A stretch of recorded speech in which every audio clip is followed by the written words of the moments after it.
update. And we did ask you here throughout the show your questions about the government shutdown. I'm sure you have a lot of them. So it's time now to have a live discussion about all of this and what this means. And for that, I do want to bring in Richard Gordon. He's a political analyst joining us live right now to answer your questions. Thank you so much for joining us here on Live Now from Fox. We appreciate it.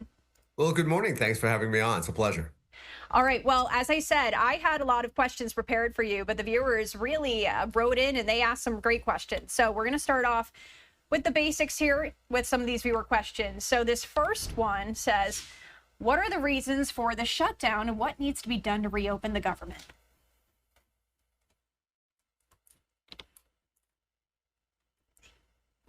Appropriation bills that need to be passed before September 30th or by September 30th to keep the government running. This is done every year. This is the way it always is. It's the way it's always been. Now, they have failed to pass any of the 12 bills. So none of the 12 appropriation bills have been passed. Because of that, there is no money to run the government. It just doesn't exist anymore. Now, just for some history's sake, since 1997, Congress has failed to pass at least one of the appropriations bills. This year, they've failed to pass 12. So what has to happen? So the government is in what's called a partial shutdown, and it will continue that way until Congress agrees to either keep it open temporarily or passes the a bill to fund the government and keep it open on a more permanent basis. And to do that, both sides need to agree. Or what frequently happens in these cases is the Republicans have some demands, the Democrats have other demands, and one party blanks.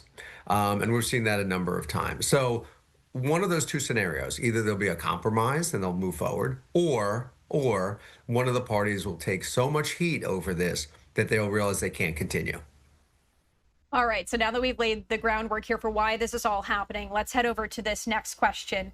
How soon can Congress vote again to reopen the government? Does Congress have a schedule, or can they go and vote whenever?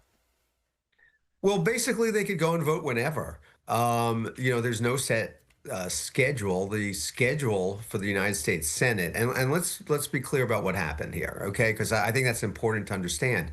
The House of Representatives has passed a stopgap measure that will keep the government open for a few weeks. So it's now completely in the Senate's hands.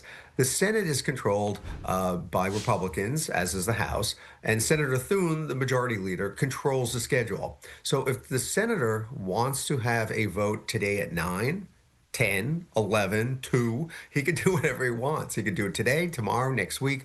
He could do whatever he wants. Now, if I could talk about it politically for just a second, I think the senator, Republican from South Dakota, Senator Thune, believes that it's in his and his party's best interest to have as many votes as humanly possible. There are two reasons for that. One reason is that his feeling is it shows that the Democrats are unwilling to do their job and pass legislation. And two, three people, two Democrats, one independent, voted with the Republicans to keep the government open on a short-term basis. His feeling is it is possible that he will get the requisite votes in order to keep the government open. So his feeling is more votes are better than none. Let's keep voting.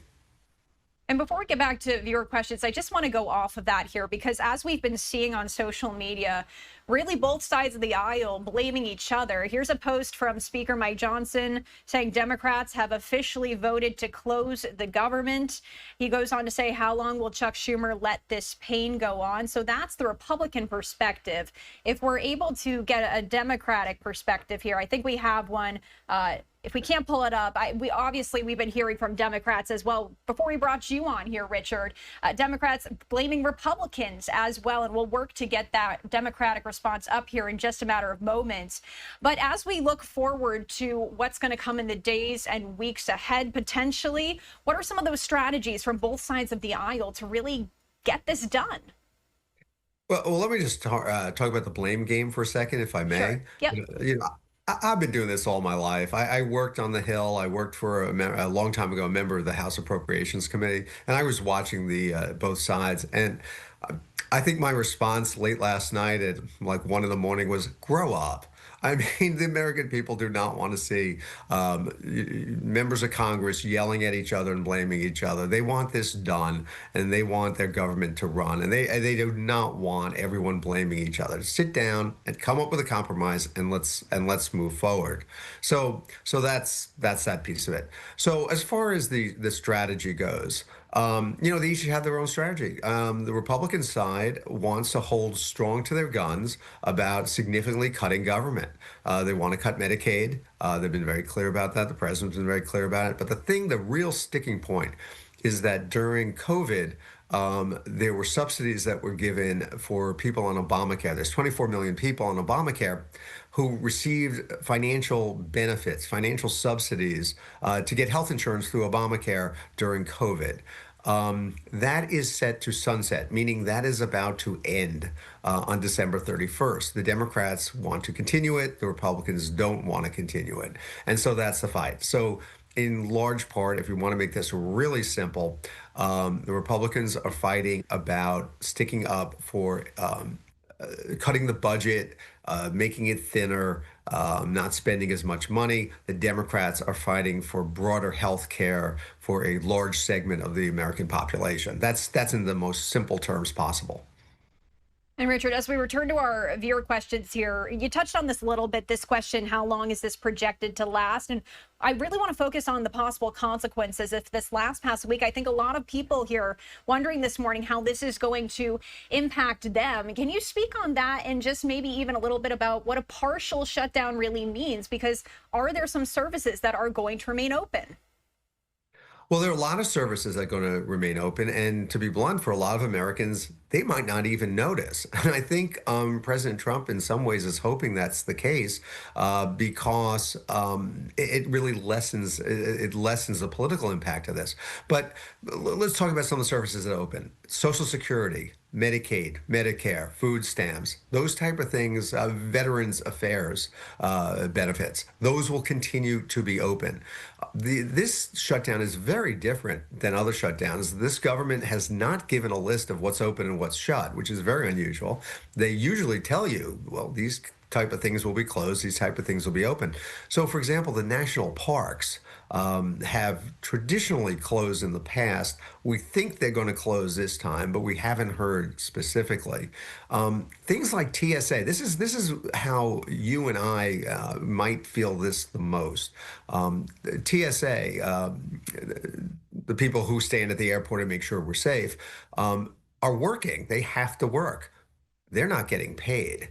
And what happened last time, the reason it ended last time is because 10 TSA workers, just think about this, 10 TSA workers stopped the government from this shutdown because they refused to come to work.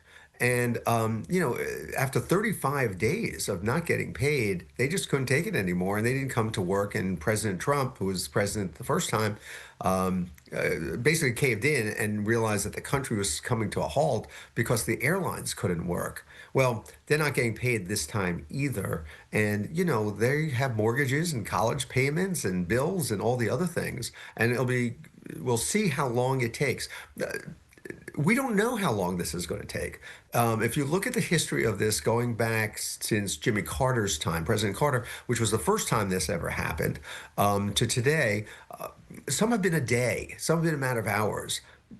President Trump holds a record. 35 days is the longest it's been. It went from December of 2018 to January of 2019. That was the longest. We don't know how long this one's going to last. This is a tough issue.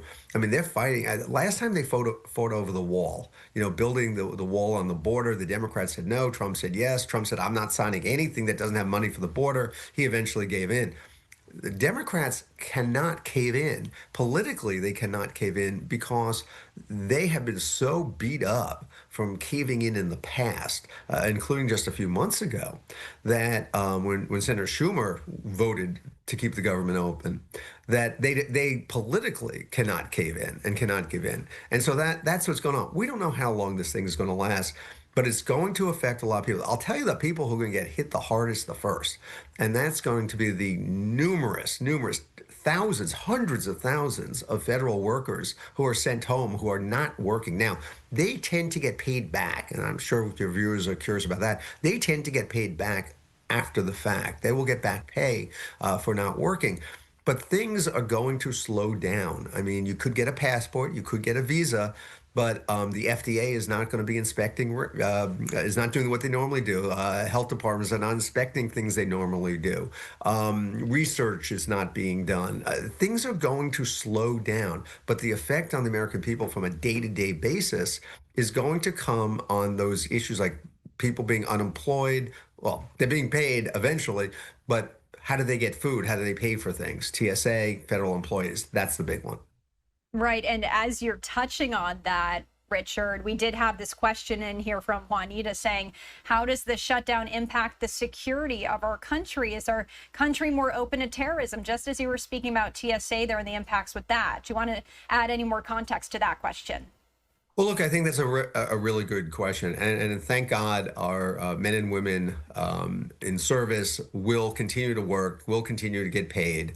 Those type of things will go on. The thing that worries me is the second half of your question on the terrorism part, because they are going to furlough a lot of people who are involved in investigations and doing things like that. That will slow that process down.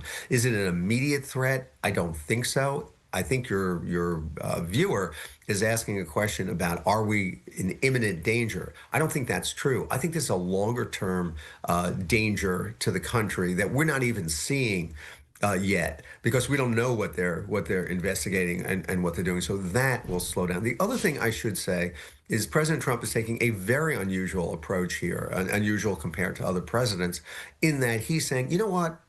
I may actually just fire these people, not furlough them, meaning not give them a temporary time off. I may just fire them and never bring them back. And what they have been talking about is, if you're working on a program that the president doesn't approve of, is not in his policies, that he may just fire you and never bring you back again, which will dramatically shrink the government. It will also put hundreds of thousands of people out of work.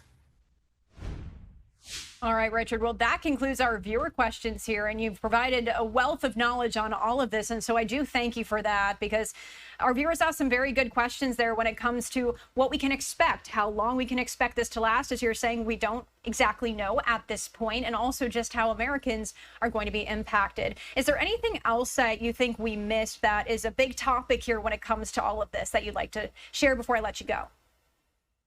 Well, first of all, I think the questions are great, and they're the questions that Americans are asking. This is unusual. It doesn't happen all that often. And I think people have a right, first of all, people have a right to have their government work. And I think it is really sad that the government can't seem to compromise. And what we used to do is compromise amongst each other. I think we need to put this in the context of what it really is. This is a political game, okay? This is not about something structural. This is not about a problem in the country. This is a political game, and you have to look at this in the context of the 2026 congressional elections, because that's what this is about. It is about posturing to get yourself in a better position for the next election. The Democrats want the American people to see that they're fighting for their health care, and they're trying to keep healthcare costs down. The Republicans are fighting to show that they're cutting the budget. So that's really what this is about. And unfortunately, because of this partisanship, the American people are going to suffer. And that's the real message. And eventually, why do these things end? Well, they end because the American people have had enough. And they make it known to their members of Congress and to the administration that they're not satisfied with how things are going. That's how it ends. It ends because members of Congress can't take the heat at home anymore. That's what has to happen. And if your viewers want to see it end, that's traditionally what happens. All right. And of course, we're just going to have to watch all of this unfold here today and in the coming days. Thank you so much, Richard, for joining us, as always, on Live Now from Fox. Thank you. It's a pleasure being on with you.